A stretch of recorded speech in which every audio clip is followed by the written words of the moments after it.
going to respond to a couple very common questions in this episode, and as part of my answer, I'm going to introduce you to two practice/learning concepts that I hope will change how you think about practicing forever.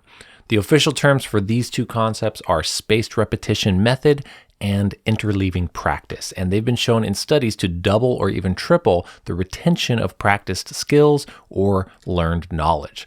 Here are the two questions that have led me to want to share these practice strategies with you. These come up all the time in the comments of my YouTube videos. Number one, how long on average does it take to actually get something new into your playing? Number two, should you stick with one practice item until you truly get it down before moving on to something new? Now, number two is more important here, and you'll see why as we talk about this, but these often go together because people are often asking, how long does it take me to get this thing down? Because I want to know how long I have to work on it before I can move on to something else. So they really go hand in hand, and you'll see how the question is often asked in one sentence. Both of those are often asked together. So the answer is very powerful and important. If you don't know about spaced repetition or interleaving practice yet, then you'll definitely want to hear this.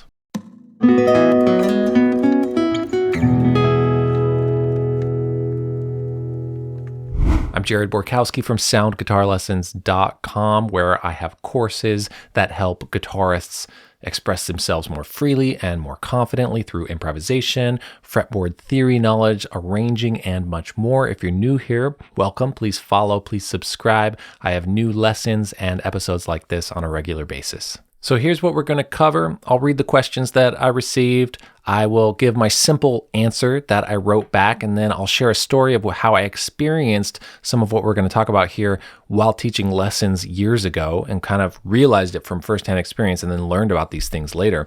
We'll go deep on these two practice methods, these things that can increase our learning by 2 or 3 times the amount that we're doing if we don't do something strategic like this, spaced repetition method and interleaving practice. And then I'll give you a bonus tip at the end, which is just kind of how do we get a concise takeaway from all of this. It might feel like a lot of information, but let's just get a simple answer takeaway that we can all do to improve our practicing quite a bit, or our retention of practicing and what we're getting out of it. So here's the question that I got in the comments section of my video about how I solved the problem of negatively comparing myself to other guitarists. I'll put a link to that video in the description if that's something you might need to hear about. So the question goes like this. Jared, how long on average does it take to actually get something new into your playing? Should you stay on one new thing until you actually get it down before moving on to something new? So those are the two questions baked into one, right? And like I said, I get these two questions all the time, and this is just a great example because it's just one statement asking both of them at once because, like I said, they're pretty linked together. So here's my answer. I'm actually going to read you what I wrote in the comments because I gave a semi-thorough answer for the sake of comments, just to do my best to help this person, and it made me want to make this video. So then we're going to go super deep on it and look at the real definitions of these and how we can use them. So here's my answer from before. Thanks for sharing, and thanks for asking about this. I'll make a video on that answers this question thoroughly soon, but I'll give a quick answer in the comments. Obviously, I'm making that video right now. Unfortunately, it's impossible to say how long it takes to get something down, even on average, because it depends completely on what the skill is and our experience level when we approach working on that skill. In general, I would always assume that it takes way longer than we think it should to get something feeling natural in our playing. Okay? I'm going to pause here for a second. If we think about it, it makes so much sense that we cannot have a general answer for how long it takes to get something down. How could that possibly be, right? How long is it going to take the person to learn their very first jazz tune ever compared to someone who's learning the same tune, but they've memorized 100 other jazz tunes, right?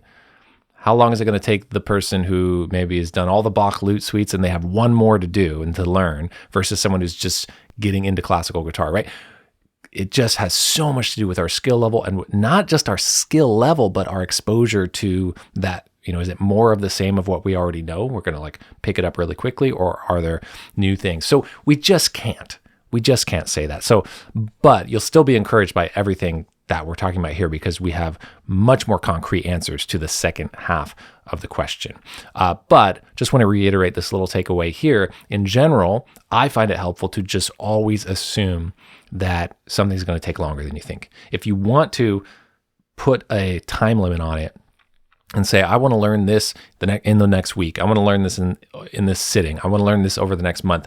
Just assume it's going to take longer than you think. And you should want that because we don't want to be stressed about the time limit when the joy of music and learning is, I think, when time kind of starts to stretch and slow down, right? When 4 hours went by and you were just working on the B section of one tune because you were so engrossed in it and in kind of a flow state. So for me, I experience this all the time. I can just work on one thing and then the time just goes and goes and goes and goes. But I want to go so deep on that thing because that's where the rewards are. So just assume it's going to take longer. And I think if we take longer, even on purpose, we get much more reward out of it, right? It's not just a box to check off, right? Even though I talk about practicing with checking off boxes, sometimes I'll say, work on this measure, work on this next measure, combine the two, et cetera. That's a different kind of thing, like a little checklist of practicing. But the overall depth of practicing a specific thing, I think letting it take a long time. Oh, that's so nice. Because if we're just in a rush, we'll talk about this more, but what are we learning? What are we wanting to use it for, right? I want to experience it. I want to go deep on it and have that be rewarding for me later. So let it take longer than you think it should. Even if you take that into account, just assume it'll take longer. Okay. So then I said, I have two answers to the second question. So here's my two answers to the second question. I would not recommend staying on only one thing and getting it down before doing something else. Breaks between working on something helps us learn better. If we work on one thing for a long time, then we move on and don't come back to it, we'll lose it. Okay? If you don't use it, you lose it. Rotating between skills is very effective because the intermittent learning helps it become established as a long-term ability rather than short-term. I put intermittent learning. I always have thought about it as this intermittent learning, but it's not. I'm really thinking about spaced learning, which is what we're going to talk about. Spaced practice, spaced learning. Intermittent being you're coming back to the same thing after periods of time instead of just doing it all at once. It's not really the official term. I kind of borrowed it from intermittent reinforcement, which is a very different thing I learned about years ago in an animal behavior class I took in college, and I was fascinated by it. So I kind of conflated those two things accidentally. So really we're talking about spaced learning, spacing out what we're working on, and we're about to go very deep on this here. So I want to share a story with you about how I experienced something similar to what we're talking about here, spaced learning. Years and years ago when I was teaching private lessons, this was probably like 13 years ago at this point, I had one student who I was seeing every 2 weeks. He never practiced, which is really common, by the way. If you ever teach guitar lessons, you're going to have students that just don't practice and they come to their lesson and the lesson is the practice, right? And this was really interesting. And I never got upset about that kind of thing, by the way. I figured if people want to practice, they know that that's what they're supposed to do. But this student, we got along great and everything, but he never practiced. And so he would come and it would just be our music time together. And he wanted to learn a solo by Steely Dan from the tune Bodhisattva, the Steely Dan song, guitar solo. It's like a pretty ripping guitar solo. I can still play it because of this experience that I'm sharing here. I would love to do a video on it sometime. So if you're interested, stay tuned for that. So it's pretty technical, kind of ripping rock solo kind of thing, jazz-ish rock kind of solo. And so we would just pick it apart in the lessons every 2 weeks, little by little by little, very slow. Like this took us like a year to do this because he wasn't practicing and I didn't know Steely Dan's music at the time. Hadn't heard the song before. I wasn't practicing it in between lessons or anything. So both of us were having this experience of every 2 weeks, this little chunk at a time. Imagine practicing for half an hour. And I say half an hour because our lessons were an hour, but then there's all the kind of padding around it where we're like kind of engaging with each other and then kind of getting into it, getting out of it and working on the tune. But if you practiced half an hour every 2 weeks on something like this, like what feels like a kind of advanced guitar solo, and actually just set that in motion and let that go for a year or two. It's crazy how much you will learn and retain, and in fact, more effectively than if you put more time into it all at once. Okay? You're going to see all about what I mean here as we continue on. I'll talk about the studies and stuff. So this experience was, I remember reflecting on it at the time, where after a number of months, I was like, this is crazy. I can just rip through, I can play this guitar solo because I taught it to this student just so intermittently, right? So it's just these sessions spaced apart. Every session, I totally forgot what we did the time before, but I relearned it faster. So I was reinforcing each time what we learned, what we figured out, and then like, oh yeah, that's how it goes. Like I had to refresh on it. It was a review, it was a study, and then we add a little bit more on, right? And then next time, oh yeah, what was it again? Let's practice that. Let's kind of review that and then add a little bit more on. And I'm talking a little bit. So a lot of that is a study of review.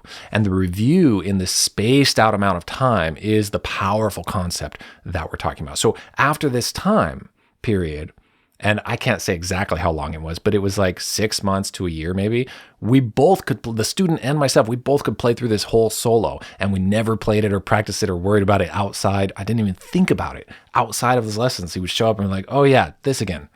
Cool. And then it was just an amazing process. And I remember thinking about that. It's like, wow, it really works to space things out and do little bits at a time, and even to the point of forgetting it and then having to review it, because each time you review it, you're reinforcing it in a way that is vastly different than just studying it in one big block or one big chunk. And that's what this is all about today in this video. Okay. This has happened to me many times with other things. I'll share about this more in a second, but with songs or pieces that I've learned, or classical guitar pieces or solo guitar, and I used to play a lot of gigs, wedding gigs, background gigs, stuff like that. And so when another gig came up and I just kind of was like, well, I need music, so it's been months since I've played this thing, but I'm going to just review it. And then I didn't play it for months, and then I would review it when I needed it again. And that baked these pieces of music into my long-term playing memory, which was very useful for learning them faster and faster each time for gigs, for pulling it, out of nowhere when I'm teaching, or referencing it in other contexts or whatever. And I'll share some of those pieces in a second. So let's go deeper on this and look at more specifics and not just my anecdotal story. Okay, spaced repetition method. This is as opposed to massed practice, or what we all think of as cramming, right? And I think we're all aware that the idea of cramming is not the best way to learn, but I never understood why, right? I didn't get an explanation. Why is cramming bad? Okay. Because you're not at your peak performance level of learning, because you're getting tired. That's kind of what I thought before, right? Oh, I'm cramming. So then I'm getting, less, I'm having less of my abilities as I continue to learn. But it's not just that. It's that you want to learn and relearn, or learn and review and remember at just the right time. So spaced learning, spaced repetition is about spacing out your practice or your learning or your study so you remember it just at the right time before it goes away. And then each time you do that, you have a longer stretch of remembering it. Okay? So this is also called spaced learning, distributed practice, spaced practice, spaced repetition. All those things are the same thing. Okay, so clean definition here. Spaced repetition is a practice method where you gradually increase the time between review sessions, reinforcing the material just as you're about to forget it. So the ideal version of this is that you learn something new. Let's say right then when you learn it, you're at 100%, and then you start to forget it quickly. So you review it quickly, then you're back to 100%. And then you start to forget it slightly, a little slower than you did before. So maybe you review it after 2 days, then you're back to 100%. And then to get to that same level of when you need to review, maybe next it'll last 7 days. Okay. So that forgetting curve, as it's called, starts to broaden out, or starts to go It's very steep at first. You learn, you forget quickly. Okay, you relearn that or learn it, especially at the right time. I don't personally stress about doing this at the perfect spaced intervals. I just take the broad advice of space out. I'm working on so many things. I'm interested in so many music topics that I'm just happy to know that if I space them all out and rotate between them and take time between them and have it be okay when I revisit something and say, ooh, I kind of need to relearn that or review that. And then each time I do that, it'll stick in my memory for longer and my skill set for longer. So the forgetting curve is very steep at first, and then it's a little more, and then it levels off and levels off and levels off each time that you learn it until you get it into your long-term memory. Okay. So after like the 5th review, you might say, cool, I can go like 2 months without reviewing this now. Right. And this is purely if you're just trying to study at the maximum rate. Interestingly, with music, we probably want to be playing the things we're working on too. So that's great. If we're playing them, then we're kind of reviewing them as well. So some pieces that I've learned that I just talked about and had to relearn many times, and this baked them into my long-term knowledge. The Bach cello prelude, the one that's famous, the famous cello prelude, which on the guitar is usually played in the key of D, on the cello it's in the key of G. Lagrima by Tarrega, Bach Beret, very famous piece. Recuerdos de la Alhambra by Tarrega, also very famous. The Claw by Jerry Reed. Autumn Leaves, such a common tune, such a standard.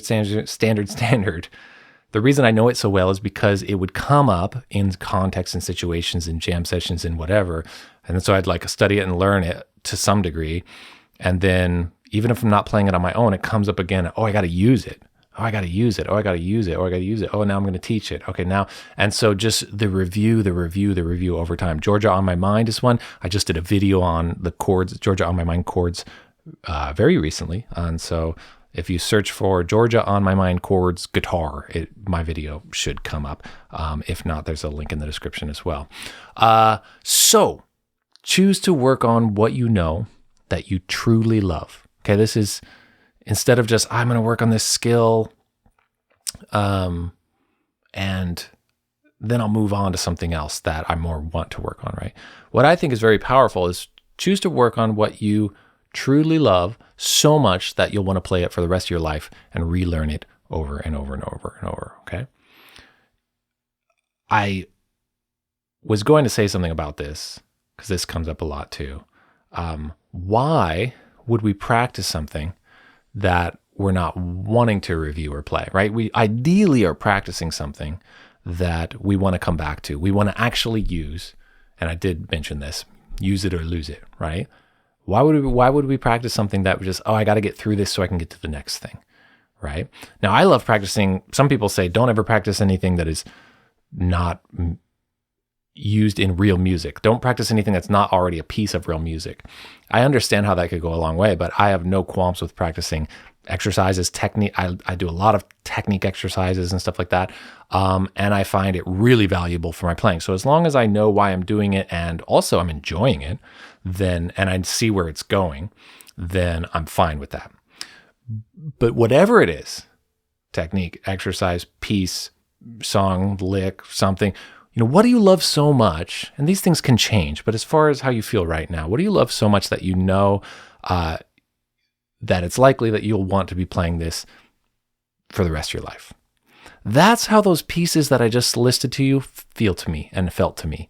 The Bach cello prelude, like, why would I ever want to move away from that? Why would I ever feel like, I'm done with that, right? I get it. You can get sick of something. I get it.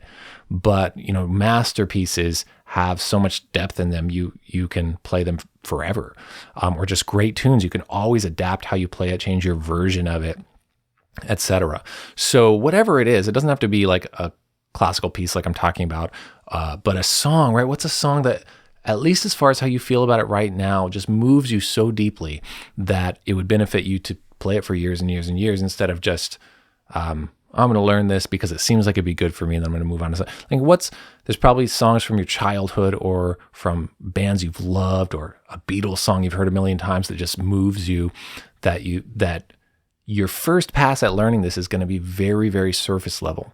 But if you relearn it or review it and review it, and then don't play it even for a year, not on purpose, but this is just what happens. We all know this happens. You don't play it for a year, and maybe you didn't play much for a year, or you're playing a lot and you didn't, but you come back to this thing. It comes back to your life because it's so classic and it's so worth it to review forever. And you play it again, and then you get to that review moment, back to where you were so much faster every time you do that. So much faster. And then you get to go deeper from there. Oh, what if I do it in a different key to understand it better? Oh, what if I tried this chord melody arrangement? I talk a ton about chord melodies on my channel. I do that with tunes, and I do it in different keys, and now I can hear the harmony and the melody at the same time. And what if I try to do this improvisation approach over it now this time? Okay, and then next other stuff happens. Months later, you come back to that piece again, and you go deeper, right? You review and get back to it faster, and then you go deeper and deeper and deeper. And so much music is more the same than it is different. This is why people can learn thousands of jazz tunes, because they just are all using the same little 2-5-1 chunks in different places, and just how harmony works in a lot of genres. So why learn 100 songs at a more shallow level when you could learn 10 at a much deeper level, and that those 10 are using the same vocabulary information that millions of other songs are using? Right? So you're kind of working on everything at once if you go deeper instead of more broad. Okay. Let's move on to talking about this other concept now. So that was spaced learning, spaced repetition. You got what that means now? There's the really specific technical way to do it, which is you review something at just the right time before it leaves your memory. And then the amount of time that you, can take before you review it next time can get bigger and bigger and longer till it's in your long-term memory. Just to reiterate, I don't worry about the timing of it so much. I just know, awesome, I could take big chunks away from things, let myself relearn it later, and every time I do that, it reinforces itself and gets stronger, and I've experienced that a lot with a lot of music. The other concept is called interleaving. This is where it gets really fascinating, and this is shown to it can double or even triple your retention. Okay, interleaving is a learning strategy where you mix different topics or skills during practice rather than focusing on one at a time to improve retention and adaptability. This sounds similar, right? Rather than focusing on one at a time. So now we have another reason to not just do one thing until it's quote unquote done. Right? It's never done because you're going to lose it if you don't use it, and you want to come back to it, and you're learning it for a purpose because you want to actually play it. Well, this is different. This is even talking about in like a session of studying or practicing, or in a day, or in a week, in a smaller chunk of time, right? Whereas before we're saying, should we wait and get something down before moving on? And that might take a month, right? Get through this book before you do anything else, or get through this before you do any. People ask me all the time because I have a bunch of courses, what should I get through this whole course first? Well, the courses go through a ton of information on their own. So if you have only one course, great, you're going to be cycling through information. But my advice always when someone has a bunch of courses, several courses of mine in particular, because I know I can advise them on this because I know what's in them and they're great. I say, unless you really feel strongly about doing only one at a time, I highly recommend you rotate through them. Okay, you do a little bit of study in Chords on Command, the theory course. You do a little bit of study in Nail the Changes, the jazz soloing course over changes. Do a little bit of study in Chord Melody Magic, my Chord Melody course. And then all music knowledge and technique and everything, they're all going to help each other. Because my courses are usually about one specific result, right? So, but all that, everything you're learning from one is going to help the other. And people have come back and said, oh, that helped so much. What I learned from this course helped me so much with the other one, and just things got moving faster and faster and faster. Now that sounds like it would take forever, and that's okay, right? I'm all about the difficult stuff in the long game. So back to interleaving, okay? It's about changing the order of items being practiced, okay? Example, if you have song A, song B, song C, what you would want to do is practice A, B, C in that order, but then don't cycle through in that same order.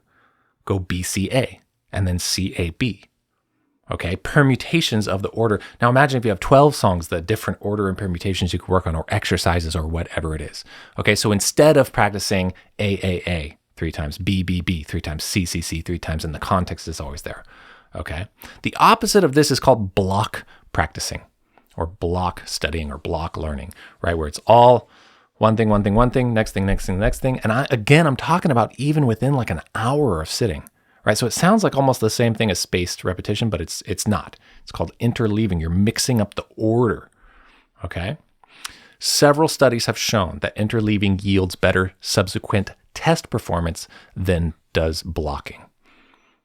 Interleaving of practice specifically has shown to triple test scores from 63% versus 20%, okay? Pretty significant. Now, there's a problem with interleaving that researchers were thinking about and wondering, well, interleaving shows that it has so much benefit, but let's be careful here. Is it just that it's spacing things out? Because we already know that spaced repetition is highly effective. So is interleaving just effective because you're spacing things out? Because it is spacing things out, okay? And what was found is that interleaving, in fact, is completely its own benefit, separate from spacing it out. So spacing it out is beneficial, and that's known. Interleaving, mixing up the order, is also very special, but completely for its own reason. Okay, so this is what I find extremely fascinating. Check this out, though. Interleaving, the mixing up of things, sharply impaired accuracy during practice from 60% versus 89%. Okay, so instead of 89% accuracy, 60% accuracy, impaired the accuracy during practice. But then it improved the accuracy during tests. Now right now I'm kind of referencing a study that talked about math problems, but a lot of interleaving research was done on motor skills, which we obviously are needing and utilizing when we are playing music. But just before I move on from this, fascinating. Interleaving made the practice time have more mistakes, but the test was a much better result in the end, right? So you're blundering through the practice and then doing better in the test, okay? This, as I came to understand what this concept was all about, it started to make a lot of sense. And we're going to talk about in a second why this might be. But I heard about a study years ago, and I can't find it back for the life of me, but I've always thought of it. So I'm going to try my best to kind of paraphrase what it was about. That there was a fighter pilot simulation training, and that they tested out these fighter pilots competing with each other in the simulation training, and that the pilots that were trained with more chaos, more context switching, more different surprising things happening, did way, way, way worse in the training, but then just dominated over the other group that had this linear kind of in context. Everything was sectioned, everything. The linear learning in this study that I heard about, that was, okay, now we're gradually going to this challenge, and now we're gradually going to this challenge, and now they did so much better in the training. Makes sense. You kind of walked through it, right? Now do this, now do this, now do this. The people who were suffering from not having that organization completely ruled over the people that had that when they competed against each other. Completely dominated. Fascinating. But think about it. What's happening when you have that stress and that chaos of, oh, I got to deal with this in the real world. Oh my gosh, all this stuff happening. You're learning a whole separate skill, which is how to react faster, which is how to see things not in a familiar context. So again, I wish I've searched for it like crazy, but I heard about it a long time ago and I always thought about it, but now is a great time to kind of mention it just because this is the same thing, what it's all about. So as I already said, most of the previous studies of interleaving examined its effect on motor skills. For example, in baseball, hitting performance was greater if practice had been interleaved rather than blocked. So just some evidence of that. So it's all about changing context, changing, having an association with something from any angle instead of just one angle, right? So if you always practice this before this or this after that, and it's always like that, then you get way comfortable and way familiar with that context that you were in, or what it's compared against, or what it's next to. And you have these kind of cues to do it well because you're just following through kind of this groove and this rut that you're creating for yourself. Okay. That's a powerful way to use the way that our brain is designed, which is to do everything as efficient as possible and use as few calories as possible and make it easier for us. So it creates these autopilot behaviors that you can just use and go almost not thinking about it. But to train ourselves really for the quote unquote real world, you don't want to go on those autopilot behaviors, right? So it's all about context being different. If you put two colors together that were similar shades but different, and you saw them side by side, you would be able to say, cool, yes, I can, I'm so good at telling these shades of colors. I can always tell this type of blue compared to that blue. But if you saw them not next to each other, how hard would it be then, right? That is totally different. It's just like you recognize your dentist at the dentist office, but if you saw them walking down the street, you maybe wouldn't, because you only ever see them right there in that context, in that room, right? There's a whole other idea behind this for training and practicing that I think is really helpful, which is just, what does this make you think about? It's like, what space are you in when you practice? It depends on what you're practicing for. If you're going to go perform somewhere and all you do is practice in your comfy, secure room that you practice in, then a big part of the nerves that kick in when you get to that other space is just that you're in a different space, right? And that things are different. So mixing up where we play, if we think we have something really down, mixing up the environment. And I had a professor, I went to this lecture once, and the topic was from this professor who is a classical piano teacher. And he talked about something he called the principle of added stress. I always thought that was very cool. And just that practice something if you want to be ready for the stress that comes from performing, recording, being on the spot, being scared, then you want to add stress to your practice in various ways. And he said silly things, like he would have friends like vacuum around him and like get it up in his way on it by his feet and stuff, and he had to keep practicing, or like there's like a dog barking at you or something like that, or whatever you might want to invent, have some annoying sound going on, or change the lighting so it's too dim for you, or whatever. I didn't mean to go on that digression, but it's all kind of related stuff. In the end, variety wins. Variety of mixing up the order of things, mixing up the spacing of things. But the variety will show you that you can approach something and think about something in the context of being next to hopefully anything else, instead of just everything always being in the same order. So I can't tell you how many times I taught lessons where people would get into that groove that I'm talking about, and just like improvisation is a great example. Working on improvising. So there's all these exercises we can do, outline chord tones, scales, et cetera, et cetera. And then some people would figure out what works. I'm going to practice my arpeggios through the chord changes, and then just go along this same path every time. And very quickly, it's not improvising anymore, right? You're just, this works, then this works, then this works. And you stop having to think about, actually think on the fly. And this is insidious because it seems to happen without people realizing it's happening.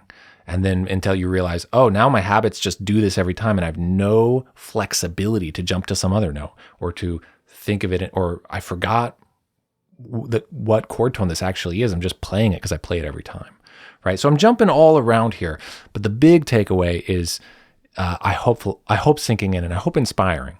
Okay, so I'm going to share how to best take advantage of this in kind of our big, let's zoom back out and kind of big takeaway. But first, if you want one of my free resources, I have a free PDF solo guitar arrangement pack that has tons of pieces in it. I'm always adding to it. So right now there's quite a lot. Don't think twice. There's classical pieces in there. Fly Me to the Moon, a Happy Birthday arrangement for classical guitar, Minuet by Bach, very famous, some jazz tunes, some very easy stuff, some really hard stuff. This is my solo guitar arrangement pack, which means it's completely, it's a complete sound on its own, solo guitar by itself.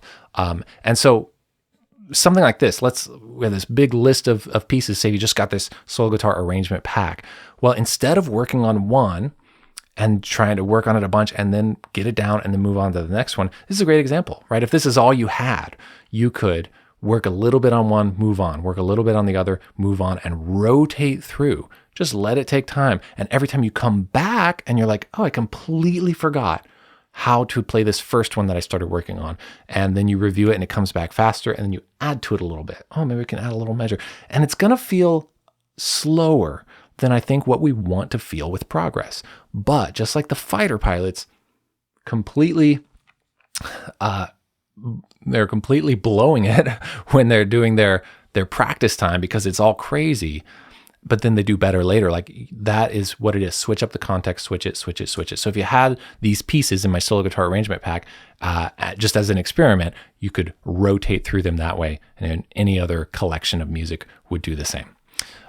So that's my solo guitar arrangement pack. There's a link for it in the top of the description if you're watching on YouTube, or you can go to soundguitarlessons.com/moon to get that totally for free. Now, here's our kind of zoom out takeaway. You're not going to be surprised how to best take advantage of this. I just want you to plan broader and further ahead than you usually do. Plan broader and further ahead than you usually do. Rotate through pieces, as we've been saying, songs, techniques, exercises, whatever it is, instead of just thinking of one thing that you want to work on at a time. And I know we all have a pile of things we want to work on, but now that's a good thing. That's not a bad thing.